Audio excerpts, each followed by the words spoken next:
ចាជំរាបសួរសួស្តីបងប្អូនសិស្សនិងសិស្សទាំងអស់គ្នាស្វាគមន៍មកកាន់កម្មវិធីស្វ័យសិក្សាពីចម្ងាយចាថ្ងៃនេះដែរជួបជាមួយនឹងគ្រូឈ្មោះជាសុភាជាគ្រូបង្រៀនមកពីវិទ្យាល័យព្រះស៊ីសវ័តសាលារៀនចំនួនថ្មីចាថ្ងៃនេះអ្នកគ្រូនឹងនាំយកមេរៀនទី2នៅក្នុងជំពូកទី1របស់យើងមកបង្ហាញបងប្អូនណានៅក្នុងមេរៀនទី2របស់យើងគឺមានចំណងជើងថារូបគុំនិងនីតិកោសិកាហើយខ្លឹមសាររបស់យើងគឺលេខ1ធាតុកោសិកានិងនីតិនិងចំណុចតូច3ដែលយើងត្រូវសិក្សាគឺទី1ភ្នាសសាយលូឡូសទី1.2ភ្នាសកោសិកានិងទី1.3ណាយ៉ូអញ្ចឹងមុននឹងចូលទៅដល់ខ្លឹមសារមេរៀនរបស់យើងអ្នកគ្រូក៏ចង់បង្ហាញនៅវត្ថុអំណងរបស់មេរៀនដែរគឺក្រោយពីបងប្អូនបានសិក្សាមេរៀននេះចប់ទាំងអស់គ្នានឹងអាចប្រៀបធៀបកោសិកាសត្វនិងកោសិការុក្ខជាតិបន្ទាប់មកគឺបង្ហាញលក្ខណៈរបស់ភ្នាសសាយលូឡូសនិងនីតិរបស់វាហើយក៏អាចបង្ហាញលក្ខណៈរបស់ភ្នាសកោសិកានិងនីតិរបស់វាផងដែរនិងចុងក្រោយគឺរៀបរាប់ធាតុបង្ករបស់ណាយ៉ូនិងនីតិរបស់វាចា៎ឥឡូវអ្នកគ្រូសូមរំលឹកមេរៀនបន្តិចកាលពីថ្ងៃមុនយើងបានសិក្សាមួយមេរៀនរួចមកហើយចា៎អញ្ចឹងតើបងប្អូននៅចាំបានអត់ទេតាសំណួរទី1តើសមាសធាតុអសរីរាង្គជាអ្វីចា៎អញ្ចឹងសូមគិតតិចមកតើសមាសធាតុអសរីរាង្គជាអីទៅណាចា៎អញ្ចឹងសមាសធាតុអសរីរាង្គជាសមាសធាតុដែលមិនបង្កឡើងដោយធាតុកាបូនទេលើកលែងតែកាបូនឌីអុកស៊ីតចេញសំណួរទី2តើសមាសធាតុសរីរាង្គជាអ្វីចូលរកឧទាហរណ៍ចា៎អញ្ចឹងចម្លើយសមាសធាតុសរីរាង្គជាសមាសធាតុដែលបង្កឡើងដោយធាតុកាបូនចា៎យើងបានសិក្សារួចមកហើយសមាសធាតុសរីរាង្គមាន4ចឹងឯងគឺ glucid lipid protein និង acid nucleic ចា៎សំណួរទី3ក្នុងសារពាង្គកាយសត្វតើស្ករលើសមានឈ្មោះអ្វីចា៎ចង់ដឹងចម្លើយទេចា៎អញ្ចឹងអ្នកគ្រូមានចម្លើយ4គឺក glycerol ខគឺ cholesterol ក amidon និងខ glycogen អញ្ចឹងចម្លើយមួយណាដែលត្រឹមត្រូវចាគឺខ glycogen ចាជាស្ករលើសរបស់សត្វសំណួរទី4តើមួយណាជាធាតុបង្ករបស់ប្រូតេអ៊ីនចាអ្នកគ្រូក៏មានចម្លើយ4ដែរគឺកអាស៊ីតអាមីណេខ glucose ក monosaccharide និងខ អាស៊ីតខ្លាញ់ចាអញ្ចឹងចម្លើយដែលត្រឹមត្រូវគឺចម្លើយកអាស៊ីតអាមីណេជាធាតុបង្ករបស់ប្រូតេអ៊ីនចាសំណួរទី5តើអាស៊ីតឌីអុកស៊ីរីបូនុយក្លេអ៊ិកឬក៏យើងហៅថា ADN ឬក៏ DNA ហ្នឹងមាននៅឯណាចម្លើយមាន4កក្នុងស៊ីតូផ្លាសខក្នុងភ្នាសកោសិកាកក្នុងសារពាង្គកាយនិងខក្នុងណាយ៉ូនៃកោសិកាចាអញ្ចឹងចម្លើយត្រឹមត្រូវគឺចម្លើយខគឺក្នុងណាយ៉ូនៃកោសិកាចាដោយសារខ្លឹមសារមេរៀនរបស់យើងតកតងនឹងធាតុកោសិកានិងនីតិរបស់វាអញ្ចឹងយើងចង់ដឹងថាតើអ្នកវិទ្យាសាស្ត្រណាដែលបានផលិតនិងប្រើមីក្រូទស្សន៍ដំបូងគេហើយដើម្បីសិក្សាពីកោសិកាហ្នឹងណាអញ្ចឹងនៅក្នុងមេរៀនរបស់យើងគឺលើកយកអ្នកវិទ្យាសាស្ត្រពីររូបគឺលោកអង់តូនវ៉ាន់លើវ៉ាន់ហុកនិងលោករ៉ូបែកហ៊ូតចាអញ្ចឹងតើលោកទាំងពីរជានរណាចាលោកអង់តូនវ៉ាន់លើវ៉ាន់ហុកគឺជាជនជាតិអាល្លឺម៉ង់ក៏បានផលិតនិងប្រើប្រាស់មីក្រូទស្សន៍ដើម្បីពិនិត្យមើលមីក្រូសារពាង្គកាយតូចៗដូចជាបាក់តេរីជាដើម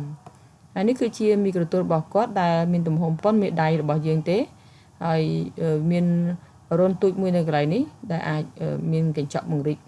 នៅខាងមុខវាណាដែលអាចឲ្យយើងមើលឃើញបាន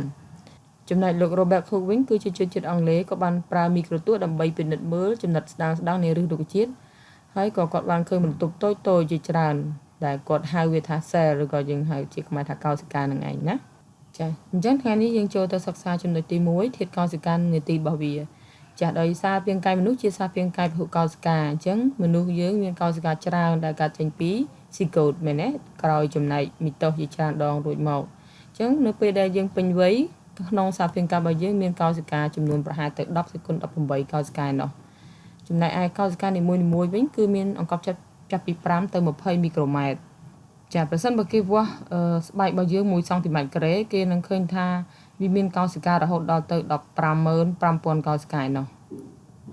អញ្ចឹងយើងក្រឡេកមើលរូបភាពនេះគឺជារូបភាពដែលបង្ហាញអំពីរូបរាងនិងទំហំខុសៗគ្នានៃកោសិការបស់យើងណានេះជាកោសិកាដែលមានក្នុងសារពាង្គកាយរបស់យើងទាំងឯងនេះគឺជាកោសិកាឈាមនេះគឺជាកោសិកាប្រសាទយើងហៅថា neuron នេះគឺជាកោសិកាបន្តពូជឬហៅ spermatozoid ចាហើយកោសិកានេះគឺជាកោសិកាបន្តពូជញីចាយើងបន្តចូលដល់ចំណុចមួយទៀតតកតងជាមួយនឹងកោសិការូបភាពនេះគឺបង្ហាញពីកោសិកាប្រូការយ៉ូតដែលយើងលើកឧទាហរណ៍គឺបាក់តេរីនឹងឯងចាបាក់តេរីជាសារពាង្គកាយឯកកោសិកាដែល ជាសាពេញកាយដែលគ្មាននយោពិតប្រកបទេព្រោះសម្រាប់អំណពុជវាគ្មានអ្វីបិទបាំងជុំវិញទេមានន័យថាវាមានភ្នាសបិទបាំងព័ទ្ធជុំវិញក្រូម៉ូសូមឬក៏សម្រាប់អំណពុជវាទេអញ្ចឹងគឺនៅកណ្ដាលផ្ទៃកោសិកាតែម្ដងហើយវាជាសាពេញកាយងាយវាមានធាតុបង្កតិចតួចប៉ុណ្ណោះឯងនៅក្នុងកោសិកាវាណាគឺមានរីបូសូមចាហើយមានភ្នាសគ្រោងខាងក្រៅហើយបន្ទាប់មកមានភ្នាសកោសិកានេះណាចាឃើញរូបនេះមានសញ្ញាពុះជា2កន្លែងនេះចង់មានន័យថាខាងនេះចំពោះបាក់តេរីខ្លះមានបាក់តេរីខ្លះគ្មានទេឧទាហរណ៍ដូចជា plasmid វាជា ADN រាងជារង្វង់របស់បាក់តេរីប៉ុន្តែបាក់តេរីខ្លះមានបាក់តេរីខ្លះក៏គ្មានទេហើយ plasel សម្រាប់ plasty មិនអញ្ចឹងណាចាអញ្ចឹងបាក់តេរីខ្លះក៏គ្មាន plasel ឡើងដែរហើយខ្លះមានមួយខ្លះមានច្រើនចឹងទៅណាចំណែកឯនេះគឺជាកាប់ស៊ុលដែលជាសារធាតុអន្ថលវាព័ទ្ធពីខាងក្រៅភ្នាសរបស់កោសិកាបាក់តេរីទៀតចាអញ្ចឹងសម្រាប់បាក់តេរីខ្លះគ្មានទេណាចាឥឡូវយើងក៏លេខឲ្យមើលកោសិកាអ៊ឺកាយ៉ូតវិញដែលគេបាននិយាយថាកោសិកាអ៊ឺកាយ៉ូតគឺគុំឡើងដោយផ្នែក3ដូចគ្នាគឺទី1គឺមានភ្នាសទី2គឺស៊ីតូផ្លាសនិងណាយ៉ូណាហើយកោសិកាអ៊ឺកាយ៉ូតយើងបានឲ្យយមន័យហើយគឺជាកោសិកាដែលមានណាយ៉ូពិតប្រាកដអញ្ចឹងគឺសម្រាប់អំណពុជវាស្ថិតនៅក្នុងភ្នាសមួយអញ្ចឹងដែលយើងហៅថាភ្នាសណាយ៉ូនឹងឯងអញ្ចឹងទាំងកោសិកាសត្វនិងកោសិការុក្ខជាតិគឺជាកោសិកាអ៊ឺកាយ៉ូតណាទោះបីជាវាមានរូបរាងខុសគ្នាក៏ដោយក៏វាមានធាតុ3នឹងដែរអញ្ចឹងឥឡូវយើងក៏លេចមើលរូបភាពមួយនេះបង្ហាញពីការប្រៀបធៀបកោសិកាសត្វនិងកោសិការុក្ខជាតិទាំងអស់គ្នាបានពីថ្នាក់ទី10រួចមកហើយអំពីរូបរាងឬក៏រូបគុំហើយនឹងការប្រៀបធៀបកោសិកាសត្វនិងកោសិការុក្ខជាតិនៅក្នុងមេរៀននេះអ្នកគ្រូអត់បាច់លើកយកខ្លឹមសារទាំងអស់នោះមកនិយាយម្ដងទៀតទេគ្រាន់តែយើងបានឃើញរូបភាពទាំងនេះយើងដឹងថាក្នុងកោសិកាណាមានអីក្នុងកោសិកាណាមានអីហើយអញ្ចឹងចាំយើងបន្តនៅចំណុចបន្តទៀតអ្នកគ្រូនឹងលម្អិតពីវាប៉ុន្តែឥឡូវស្គាល់តែមើលរូបរាងវាអ្នកគ្រូចង់បង្ហាញពីចំណុចណាដែលពីធាតុកោសិកា2នេះគឺមានតែនៅលើកោសិកាសត្វទេគឺលីសូសូមនិងសង់ត្រូសូមដែលយើងអត់ឃើញមានទេនៅលើកោសិការុក្ខជាតិចាចំណែកនៅក្នុងកោសិការុក្ខជាតិក៏មានធាតុ2ដែរដែលនៅក្នុងកោសិកាសត្វអត់មានគឺភ្នាសគ្រោងឬក៏យើងហៅថាភ្នាស cellulose និងមួយទៀតគឺ chloroplast ចាដែលអត់មានទេនៅក្នុងកោសិកាសត្វចំណែកមួយទៀតគឺ vacuole ចា vacuole មានដូចគ្នាមែនទេប៉ុន្តែយើងសង្កេតមើលរូបរាងរបស់ vacuole ទំហំរបស់វា vacuole របស់សត្វគឺទំហំវាតូចមែនទេបើប្រៀបធៀបជាមួយ vacuole របស់រុក្ខជាតិគឺទំហំធំណាចាអញ្ចឹងយើងអាចសរសេរតាមលើគូតារាងមួយនេះបាននៅពេលដែលយើងប្រៀបធៀបកោសិកាសត្វនិងកោសិការុក្ខជាតិទាំងអស់នេះត្រូវចាំថាត្រូវសរសេរចំណុចដូចគ្នារបស់វាអញ្ចឹងចំណុចដូចគ្នារបស់វាគឺសរសេរអ្វីដែលវាមានដូចគ្នាណាចាគឺមានដូចជាមីតូកុងទ្រីប្រាប់កុលស៊ីរេទីគូឡុកណូផ្លាសរីបូសូមវ៉ាគីអូលនិងមានចំណុចផ្សេងទៀតដែលវាមានដូចគ្នាយើងអាចសរសេរចូលមកចាចំណែកលក្ខណៈខុសគ្នាវិញយើងរកតែកន្លែងដែលខុសគ្នាតែវាខុសគ្នាត្រង់ណាអញ្ចឹងឥឡូវអ្នកគ្រូដាក់ខាងកោសិកាសត្វនេះគឺមានអីគេសង់ត្រីយ៉ូឬក៏យើងសរសេរថាសង់ត្រូសូមក៏បានដែរហើយបន្ទាប់មកសម្រាប់កោសិការុក្ខជាតិវិញគឺគ្មានសង់ត្រូសូមឬក៏សង់ត្រីយ៉ូនោះទេចាចំណែកកោសិកាសត្វវិញគឺមានលីសូសូមដូចយើងបានមើលឃើញរូបភាពអីហ្នឹងហើយចំណែកកោសិការុក្ខជាតិគ្មានទេណាហើយនៅក្នុងកោសិកាសត្វម្ដងនេះគឺគ្មានម្ដងគឺគ្មានភ្នាសគ្រោងជាហានេះគឺមានភ្នាសគ្រោងម្ដងចាគឺមានភ្នាស cellulose អញ្ចឹងណាចាហើយគ្មានដែរចំពោះកោសិកាសត្វគឺគ្មាន chloroplast ចំណែកកោសិការុក្ខជាតិគឺមាន chloroplast ហើយ vacuole យើងឃើញថា vacuole គឺមានដូចគ្នាក៏ប៉ុន្តែគឺតត្រង់ទំហំរបស់វាណាទំហំរបស់ vacuole កោសិកាសត្វគឺតូចចំណែកឯ vacuole របស់កោសិការុក្ខជាតិគឺទំហំធំចាអញ្ចឹងថ្ងៃនេះយើងចូលដល់ចំណុចទី 1.1 ភ្នាស cellulose ហើយយើងហៅថាភ្នាសគ្រោងចាអញ្ចឹងភ្នាសនេះគឺមានឃើញនៅលើកោសិការុក្ខជាតិសម្រាប់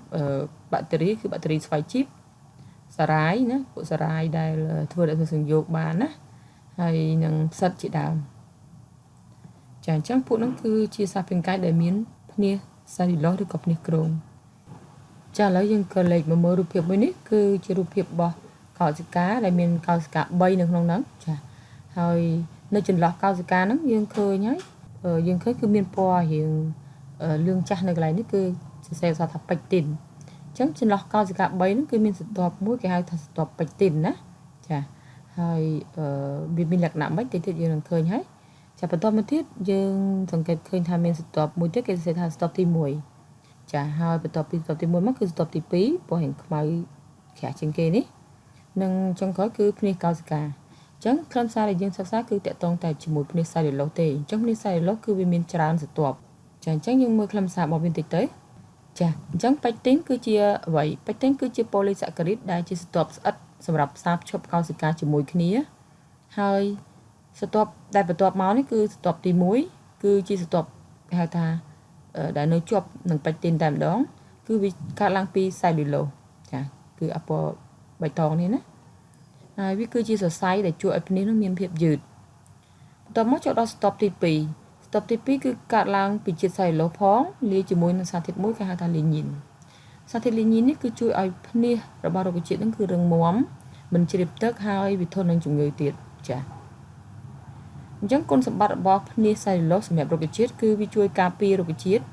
និងទ្រទ្រង់រុក្ខជាតិនឹងឲ្យលូតត្រង់ឡើងលើយើងឃើញហើយរុក្ខជាតិអាចឈរត្រង់លើបានដោយមិនមានឆ្អឹងដូចជាសត្វមានឆ្អឹងកងអីមែនទេតែវាអាចឈរត្រង់ឡើងទៅលើបានមែនទេចាអញ្ចឹងគឺវាកើតឡើងដោយសារតែភ្នាសសាយឡូសហ្នឹងហើយម្យ៉ាងទៀតភ្នាសនេះគឺមានរុនតូចៗជាច្រើនដែលអាចឲ្យទឹកស្មាកាបូនិកអុកស៊ីហ្សែននិងសារធាតុដទៃទៀតឆ្លងកាត់បានផងដែរចាឥឡូវយើងចូលដល់ចំណុច 1.2 ភ្នាសកោសិកាឬក៏ភ្នាសស៊ីតូផ្លាស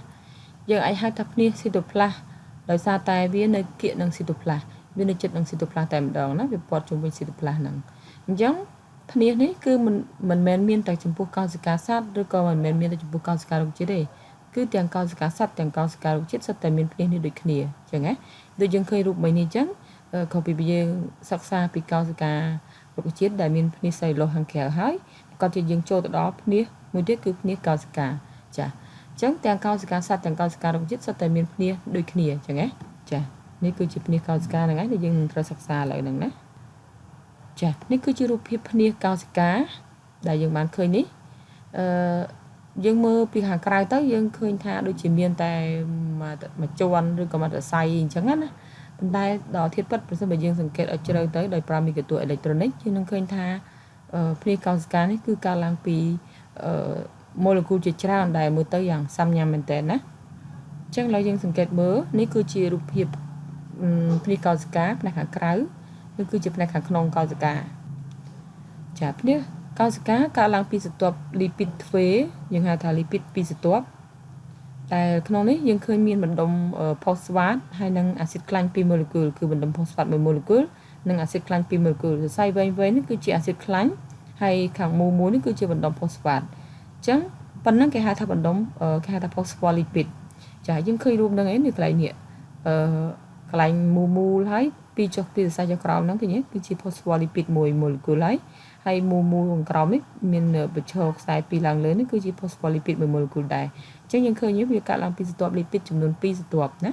បន្តមកទៀតយើងឃើញថានៅលើភ្នាសកោសិកាហ្នឹងក៏មានប្រូតេអ៊ីនដែលអាចទទួលស្គាល់និងភ្ជាប់សារធាតុក្រៅកោសិកាមកដែរអាចឲ្យវាចូលឲ្យវាចេញអញ្ចឹងទៅណាហើយយើងក៏ឃើញមានអង់ស៊ីនសម្រាប់ជំនួយដល់ប្រតិកម្មគីមីដែលកើតមាននៅក្នុងកោសិកាផងដែរបន្តមកទៀតយើងឃើញថាមានប្រូតេអ៊ីនដែលអាចជួយដឹកនាំសារធាតុឲ្យឆ្លងកាត់ភ្នាសកោសិកានឹងបានចាហើយក្នុងនោះដែរក៏យើងឃើញមានក្លូស៊ីតចាហើយនឹងចុងក្រោយយើងឃើញមានប្រូតេអ៊ីនចាអញ្ចឹងភ្នាសកោសិកាម្ដងទៀតគឺកើតឡើងពីស្រទាប់លីពីតទ្វេគឺលីពីត2ស្រទាប់ណាអញ្ចឹងឥឡូវយើងមកមើលខ្លឹមសារលម្អិតរបស់ភ្នាសកោសិកាភ្នាសកោសិកាគឺជាស្រទាប់លីពីតទ្វេមែនទេចាអញ្ចឹងវាស្រទាប់លីពីតនេះគឺវាអនុញ្ញាតឲ្យលីពីតហើយនិងសារធាតុដែលរលាយក្នុងលីពីតនឹងឆ្លងកាត់ភ្នាសកោសិកាបាន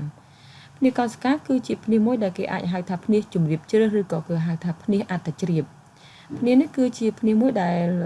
អាចឲ្យតែសារធាតុមួយចំនួនឆ្លងកាត់បានទេអញ្ចឹងអ្នកគ្រូសូមអានកន្លែងនឹងតែម្ដងទៅភ្នាសកោសិកាជាភ្នាសជំរាបជ្រៅហេតុអីព្រោះវាមានរុនតូចអាចឲ្យសារធាតុផ្សេងឆ្លងកាត់បានប៉ុន្តែរារាំងសារធាតុធំមិនឲ្យជ្រាបចូលបានទេចាដូចយើងនិយាយពីនៅផ្ទះយើងអញ្ចឹងយើងមានសំណាញ់បាំងមិនឲ្យមូសចូលមែនទេនៅតាមប្អួយឬក៏ទ្វារផ្ទះរបស់យើងណាមូសអត់ចូលបានទេប៉ុន្តែខ្យល់ម៉ូលេគុលអូស្មန်ផ្សេងអាចឆ្លងកាត់តាមរុនតូចដែលនៅក្នុងសំណាញ់នោះបានអញ្ចឹងហ៎ចាអញ្ចឹងដូចគ្នា នេះកោសិកាក៏ចឹងដែរមានន័យថាវាមានរុនដែលអាចទ្រុនតូចៗដែលអាចឲ្យសារធាតុមួយចំនួនឆ្លងកាត់បានសារធាតុតូចៗប៉ុន្តែសារធាតុធំៗมันអាចឆ្លងកាត់បានទេ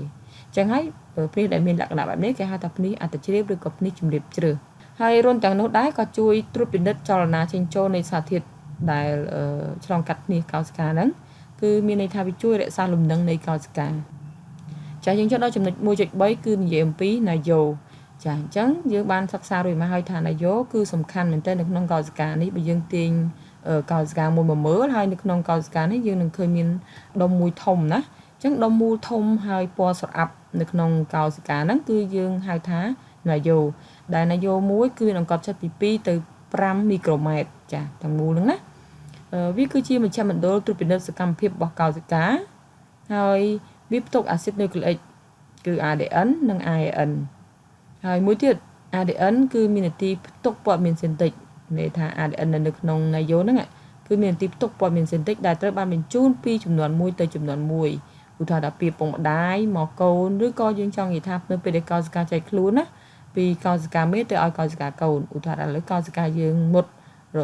របួសដោយករណីអីមួយអញ្ចឹងកោសិកានឹងងាប់អញ្ចឹងកោសិកានឹងត្រូវការជួសជុលត្រឡប់មកបង្កើតកោសិកាថ្មីត្រឡប់មកវិញអញ្ចឹងកោសិកាថ្មីដែលកើតមកវិញហ្នឹងគឺកើតមកជាពាក់កោសិកាចាស់ដែលនៅកន្លែងដើមហ្នឹងធ្វើចំណែកយ៉ាងម៉េចចែកខ្លួនទៅបានកោសិកាថ្មីអញ្ចឹងកោសិកាថ្មីហ្នឹងគឺមានព័ត៌មានស៊ីនតិចដូចអាកោសិកាដើមហ្នឹងអញ្ចឹង